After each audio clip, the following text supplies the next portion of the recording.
Assalamualaikum warahmatullahi wabarakatuh. Halo teman-teman semua, terima kasih sudah mengklik video ini. Jangan lupa subscribe, like, dan komen ya.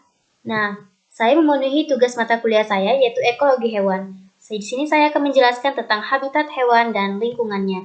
Perkenalkan, nama saya Sonia Angelsa Putri dengan NIM 271900021 Biologi 3B Win Sultan Taha Saifuddin Jambi dengan dosen pengampu Pak Bayu Kurniawan SSI MSc.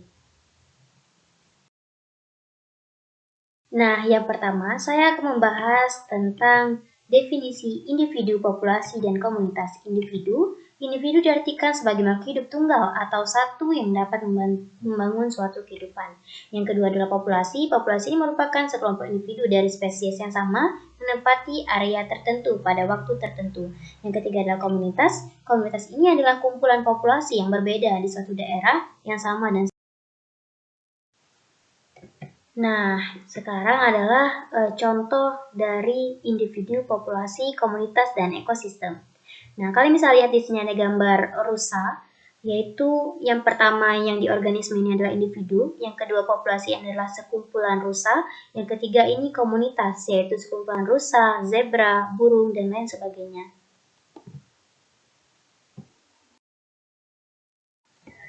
Sekarang kita masuk ke definisi habitat, lingkungan, dan ekosistem. Yang pertama ada habitat. Habitat adalah tempat tinggal satu individu atau populasi spesies tertentu. Yang kedua adalah lingkungan. Lingkungan adalah semua hal yang berada di sekitar kita, meliputi udara, air, tanah, tumbuhan, dan hewan. Yang ketiga ada ekosistem, yaitu suatu sistem ekologi yang terbentuk oleh hubungan timbal balik antara makhluk hidup dengan lingkungannya.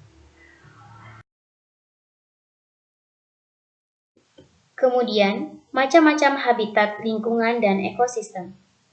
Habitat merupakan tempat tinggal makhluk hidup. Dalam hal ini adalah hewan yang terdiri atas habitat darat, habitat air, dan habitat darat air. Berdasarkan habitatnya, hewan dikelompokkan menjadi yang pertama, hewan di habitat darat. Hewan di habitat darat ini hewan yang hidup di tempat tinggalnya di darat, antara lain yang dapat terbang seperti burung, lebah, dan kupu-kupu. Hidup di dalam tanah seperti cacing dan rayap. Hidup di dekat air seperti kuda nil dan kura-kura, serta yang tinggal di darat seperti tikus, cicak, harimau, singa, gajah, kijang, dan lain sebagainya. Yang kedua yaitu hewan di habitat air, yaitu hewan yang hidup di dalam air antara lain ikan, belut, udang, gurita, cumi-cumi, dan lain sebagainya. Yang ketiga yaitu hewan di habitat darat air. Hewan yang hidup di dua alam yaitu dapat hidup di air dan di darat, antara lain kura-kura, buaya, katak, dan anjing laut. Kemudian lingkungan. Lingkungan ini terbagi menjadi beberapa. Yang pertama, lingkungan udara atau atmosfer. Atmosfer adalah lapisan udara yang melingkupi sebuah planet atau bumi. Yang kedua, lingkungan air atau hidrosfer. Sebagian besar bumi dilengkapi oleh air, yaitu sebesar 70% berupa lautan dan sungai. Yang ketiga, lingkungan darat atau litosfer. Litosfer ini adalah bagian bumi yang berbentuk padat. Tanah yang kita tempati ini merupakan lapisan teratas dari litosfer. Yang keempat yaitu lingkungan flora dan fauna atau biosfer. Biosfer merupakan lingkungan hidup yang terdiri atas flora dan fauna. Flora mencakup semua jenis tumbuhan dan fauna mencakup semua jenis. Nah, masuk ke dalam ekosistem. Ekosistem, sebelum menjelaskan macam-macam ekosistem, perlu kita mempelajari terlebih dahulu apa saja sih komponen-komponen ekosistem. Nah, komponen ekosistem ada dua, yaitu komponen abiotik dan komponen biotik. Yang pertama yaitu komponen abiotik. Komponen abiotik adalah unsur-unsur tak hidup di dalam ekosistem. Komponen abiotik ekosistem terdiri atas kondisi fisik dan kimiawi lingkungan tempat tinggal atau habitat makhluk hidup. Nah, contohnya seperti yang pertama adalah suhu. Suhu ini merupakan faktor penting dan dapat membatasi kehidupan makhluk hidup pada suatu ekosistem. Suhu yang terlalu tinggi maupun terlalu rendah dapat mengakibatkan terhambatnya pertumbuhan dan kematian makhluk hidup. Yang kedua itu air. Air memegang peranan penting dalam kehidupan karena menyusun sebagian besar tubuh makhluk hidup. Hampir semua makhluk hidup memerlukan air untuk menjaga kelangsungan hidup, begitupun dengan hewan sebagai makhluk hidup memerlukan air. Yang ketiga, cahaya matahari. Matahari merupakan sumber energi utama bagi kehidupan di bumi. Matahari menyinari dan menghangatkan permukaan bumi sehingga dapat ditempati makhluk hidup. Yang keempat adalah udara. Udara tersusun atas bermacam-macam gas yang dibutuhkan oleh makhluk hidup, seperti oksigen, karbon dioksida, dan nitrogen, merupakan gas-gas terpenting bagi kelangsungan makhluk hidup. Yang kelima, yaitu iklim. Iklim merupakan keadaan cuaca rata-rata pada suatu tempat yang luas dalam waktu yang lama. Dalam hubungannya dengan lingkungan abiotik, iklim merupakan interaksi dari berbagai faktor lingkungan seperti curah hujan, suhu, kelembapan udara, cahaya matahari, dan angin. Yang keenam ada tanah. Tanah berasal dari pelapukan batuan maupun bahan-bahan organik. Hampir semua organisme hidup di atas permukaan tanah, bahkan beberapa jenis hewan di dalam lapisan tanah. Di dalam tanah terkandung berbagai unsur mineral yang diperlukan makhluk hidup. Yang ketujuh ada kelembapan. Kelembapan ini menunjukkan kandungan air di dalam udara atau tanah pada waktu dan tempat tertentu. Kelembapan dapat membatasi keberadaan makhluk hidup di suatu habitat. Yang kedelapan adalah derajat keasaman. Derajat keasaman ini atau pH, suatu habitat juga mempengaruhi makhluk hidup di dalamnya. Pada umumnya, makhluk hidup cenderung menempati habitat dengan pH netral dan tidak dapat hidup pada habitat yang terlalu asam atau basah. Memasuki yang kedua yaitu komponen biotik. Komponen biotik ini adalah komponen hidup dalam suatu ekosistem yang meliputi semua jenis makhluk hidup di dalam ekosistem, termasuk seperti manusia, hewan, tumbuhan, dan mikroorganisme. Peranan makhluk hidup dalam ekosistem terbagi menjadi 4, yaitu yang pertama produsen. Produsen ini makhluk hidup yang dapat memasak atau membuat makanan sendiri dari bahan-bahan anorganik. Yang kedua adalah konsumen. Makhluk hidup yang memakan makhluk hidup lain atau bahan-bahan yang dihasilkan oleh makhluk hidup lainnya. Konsumen tidak dapat membuat makanan sendiri sehingga sangat tergantung dengan makhluk hidup lain seperti sebagai sumber makanan.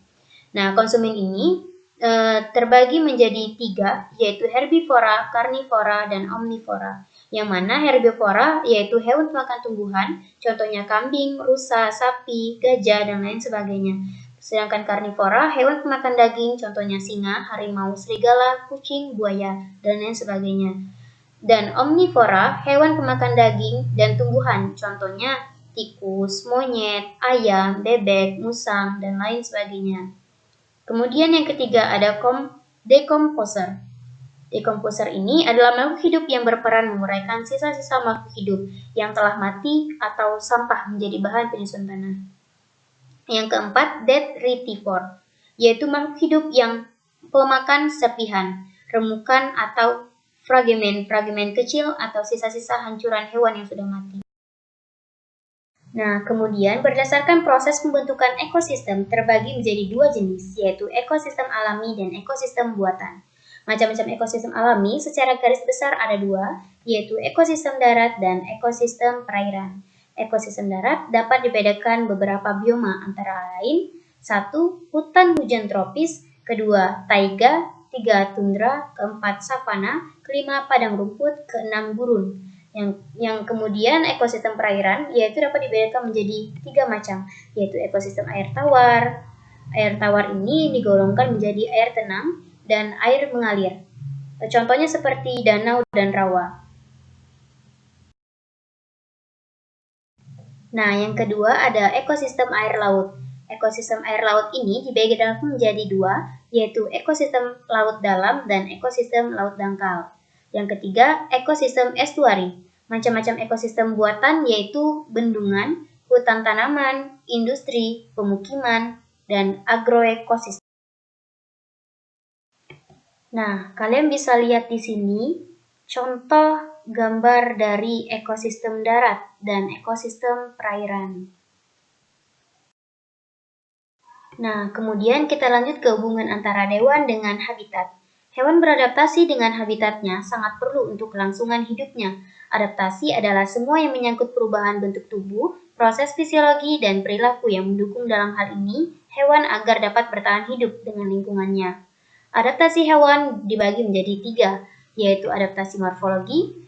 Contohnya pada hewan kelinci, kulitnya tebal serta dilapisi oleh zat tanduk. Pada beberapa jenis hewan, kulit masih ditambah dengan sisik, bulu, dan rambut. Adanya alat tambahan itu memungkinkan penguapan tidak akan berlebihan. Yang kedua ada adaptasi fisiologi. Contohnya pada adaptasi fisiologi pada ikan air tawar dan pada ikan pada air laut.